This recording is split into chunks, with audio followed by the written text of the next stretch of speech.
नमस्कार, Haribhoomi news bulletin में आपका स्वागत है। आज दिन वीरवार 27 नवंबर 2025 को मार्गशीर्ष माह के शुक्ल पक्ष की त्रयोदशी तिथि है। राहु काल दोपहर 1:30 से 3 बजे तक रहेगा।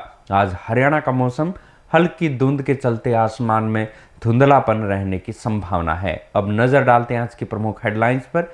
राम मंदिर के ध्वजारोहण में कूदे पाक को भारत का कड़ा जवाब। हमें ज्ञान न दे, पाक ने यूएन से की थी हस्तक्षेप की मांग। इजराइल ने भारत को दी बधाई। वीआईटी यूनिवर्सिटी में दूसरे दिन भी आगजन। पैरामिलिट्री फोर्स तैनात। छात्र घटिया खाने व पानी का कर रहे हैं विरोध। ब्लड सैंपल भी लिए गए। फिर विवादों में comedian Kunal Kamra. T shirt पर कुत्ते के साथ आरएसएस जैसा शब्द लिखा। भाजपा ने जताई आपत्ति। शिवसेना बोली एक्शन ले भाजपा। भारत को मिली 2023 कॉमनवेल्थ गेम की मेजबानी। अहमदाबाद में होंगे मैच। ओलंपिक 2036 की दावेदारी हुई मजबूत। 93 साल में पहली बार टेस्ट मैच में 400 रन से हारी टीम इंडिया। भारत में एक साल में दूसरी बार क्लीन स्वीप।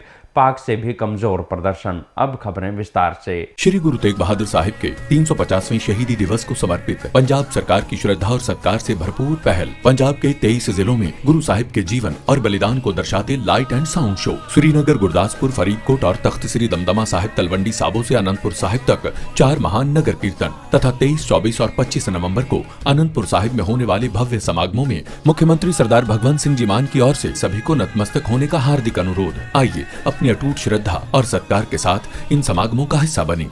सबसे पहले बात करते हैं राम मंदिर ध्वजारोहण पर आपत्ति जताने वाले पाक को भारत से मिले कड़े जवाब की।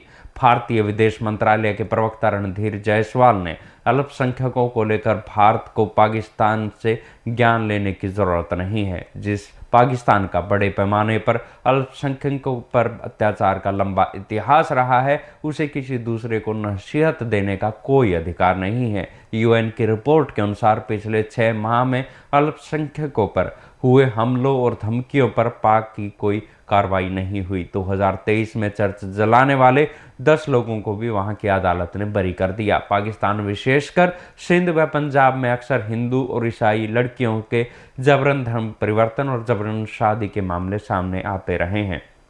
पाकिस्तान में राम मंदिर में पीएम मोदी ने के ध्वजारोहण का विरोध जताया था। विदेश मंत्रालय ने कहा था कि ये भारत में धार्मिक अल्पसंख्यकों के बढ़ते दबाव और मुस्लिम विरासत को मिटाने की कोशिश का हिस्सा है। यूएन और अंतर्राष्ट्रीय समुदाय को हस्तक्षेप करना चाहिए। पाक ने कहा कि सदियों पुरानी बाबरी मस्जिद थी, वहां राम मंदिर बनाया गया। 6 दिसंबर 1992 को उसे भीड़ ने गिरा दिया था। वहीं पर बने मंदिर पर पीएम ने ध्वजारोहण किया। अदालत ने मस्जिद गिराने वाले आरोपियों को बरी कर उसी जमीन पर मंदिर निर्माण की इजाजत दे दी। अल्पसंख्यकों के साथ भेदभाव का इससे बड़ा उदाहरण नहीं हो सकता। भारत में धार्मिक अल्पसंख्यकों खासकर मुसलमानों पर दबाव बढ़ रहा है। भारत की कई ऐतिहासिक मस्जिदें खतरे में हैं। मुसलमानों को सामाजिक, आर्थिक और राजनीतिक तौर पर हाशिए पर धकेला जा रहा है। अंतर्राष्ट्रीय समुदाय से भारत में बढ़ते इस्लामोफोबिया, नफरत और मुसलमानों पर हमलों पर ध्यान देने की अपील की है। भारत में इजराइल के राजदूत रुवेन अजार ने एक्स पर भारत को राम मंदिर के लिए ध्वजारोहण की बधाई देते हुए कुछ तस्वीरें शेयर की। उन्होंने लिखा कि अयोध्या में राम मंदिर के ध्वजारोहण पर भारत को बधाई, ये सभ्यता के लिए बेहद महत्वपूर्ण क्षण है। अब बात करते हैं मध्य प्रदेश की वीआईटी यूनिवर्सिटी में खाने पीने पर मचे बवाल की। बुधवार को दूसरे दिन भी सीहोर स्थित वीआईटी यूनिवर्सिटी में छात्रों का उग्र प्रदर्शन जारी रहा। यूनिवर्सिटी की बिल्डिंग में सुबह कुछ छात्रों ने फिर आग लगा दी। हालात बिगड़ते देख कैंपस में पैरामिलिट्री फोर्स तैनात कर दी गई। स्वास्थ्य विभाग की टीम ने मेडिकल टेस्ट के लिए सभी छात्रों के ब्लड सैंपल लिए। छात्रों का आरोप है कि यूनिवर्सिटी में खाना व पानी घटिया दिया जा रहा है, जिससे कई छात्रों को पीलिया हो गया और 100 छात्रों को अस्पतालों में भर्ती करवाना पड़ा। कुछ की मौत भी हो चुकी है। विरोध करने पर गार्ड ने छात्रों के साथ मारपीट की, जिसके वीडियो भी हमारे पास है। जिसके बाद मंगलवार रात 4000 छात्रों ने कैंपस में बस, कारों में आग लगा दी। 5 थानों से पुलिस बल बुलाना पड़ा। यूनिवर्सिटी प्रबंधन ने 30 नवंबर तक अवकाश घोषित कर दिया। इसके बाद स्टूडेंट यूनिवर्सिटी छोड़कर चले गए। वीआईटी के डीन सुरेश एस ने बताया कि प्रोफेसर संग्राम केशरी दास की मौत सीहोर स्थित उनके मकान में हुई। वो वहां किराए में रहते थे। डीएन ने कहा कि प्रोफेसर दास की मौत का वीआईटी में कल रात हुई घटना से कोई संबंध नहीं है।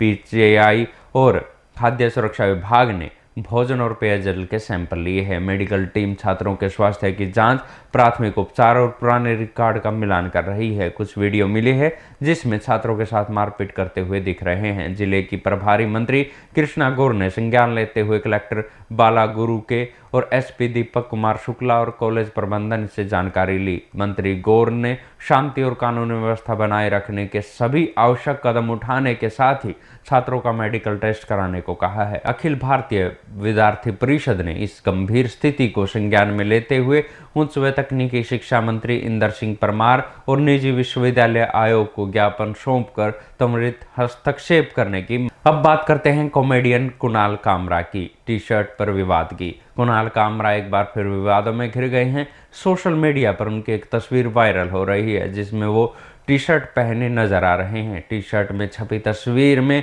एक कुत्ते की फोटो और आरएसएस जैसा अक्षर नजर आ रहा है। पूरा आर साफ नहीं दिखने पर कई लोगों ने इसे पीएसएस को भी बताया है। कामरा की ये तस्वीर 2024 को एक्स पर पोस्ट की गई थी। फोटो अब वायरल हो रही है। कामरा ने पोस्ट में लिखा, ये फोटो किसी कॉमेडी क्लब की नहीं है। इससे पहले मार्च में कामरा ने कॉमेडी क्लब में महाराष्ट्र के उप मुख्यमंत्री पर पैरोडी सॉन्ग बनाया था, जिससे खफा शिवसेना कार्यकर्ताओं ने उस क्लब में तोड़फोड़ की और टी शर्ट पर बनी लिखावट और डिजाइन पर भाजपा और शिवसेना नेताओं ने कड़ी आपत्ति जताई है। दोनों पार्टियों का आरोप है कि कामरा ने टी शर्ट के जरिए आरएसएस का मजाक उड़ाने की कोशिश की है। पुलिस ने कहा कि मामले की जांच जारी है और जरूरत पड़ी तो कार्रवाई भी होगी।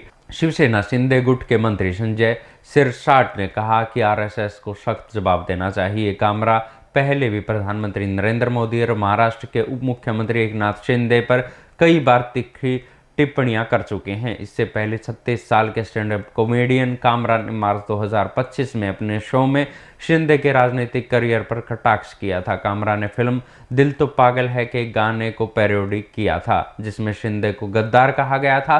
गाने में शिवसेना और एनसीपी में विभाजन को लेकर भी मजाकिया लहजे में कमेंट किया गया था, जिस पर 23 मार्च की रात शिवसेना शिंदे गुट के समर्थकों ने बंबई के खार इलाके में हैबिटेट कॉमेडी क्लब में जमकर तोड़फोड़ की थी। साथ ही कामरा पर मुंबई के कई थानों में केस दर्ज हुए थे। अब बात करते हैं खेल में अंतर्राष्ट्रीय स्तर पर बड़े भारत के कद की। भारत को कॉमनवेल्थ गेम 2030 की मेजबानी मिल गई है। बुधवार को स्कॉटलैंड के ग्लासगो में कॉमनवेल्थ स्पोर्ट्स एग्जीक्यूटिव बोर्ड की बैठक के बाद अहमदाबाद को होस्ट सिटी घोषित कर दिया गया है।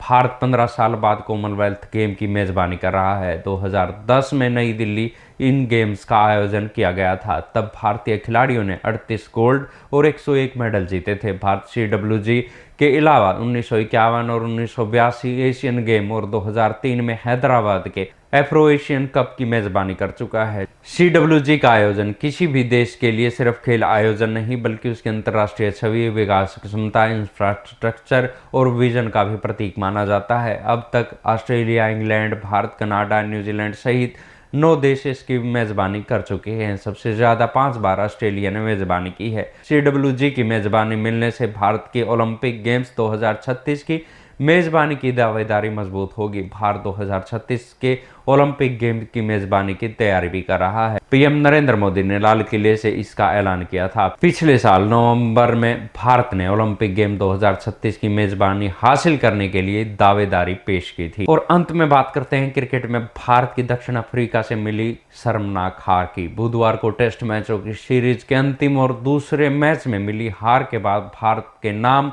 एक शर्मनाक रिकॉर्ड जुड़ गया है। भारत की 93 साल के अपने टेस्ट करियर के इतिहास में पहली बार 400 से अधिक रनों के अंतर से हार हुई है। 549 रनों का पीछा करते हुए 5वें दिन भारतीय टीम 140 रन पर ऑल आउट हो गई। पहले मैच में भी भारत को हार का सामना करना पड़ा था। इस साल भारत अपने घर में लगातार न केवल दूसरी टेस्ट श्रृंखला हारा है बल्कि क्लीन स्वीप होना पड़ा है। दक्षिण अफ्रीका के अक्टूबर-नवंबर 2024 में न्यूजीलैंड से भारत को 3 टेस्ट मैचों की सीरीज में 3-0 से हराया था। इस साल पहले तक अपने घर में अराज्य मानी जाने वाली भारतीय टीम अब घरेलू मैदानों पर दुनिया की सबसे कमजोर टीमों में शामिल हो गई है। यदि हम बात करें तो पिछले 13 महीनों में पाकिस्तान का प्रदर्शन भी भारत से बेहतर रहा है। न्यूजीलैंड से 3-0 व दक्षिण अफ्रीका से 2-0 से मिली हार के बीच भारत ने वेस्टइंडीज के खिलाफ 2 टेस्ट मैच जीते हैं।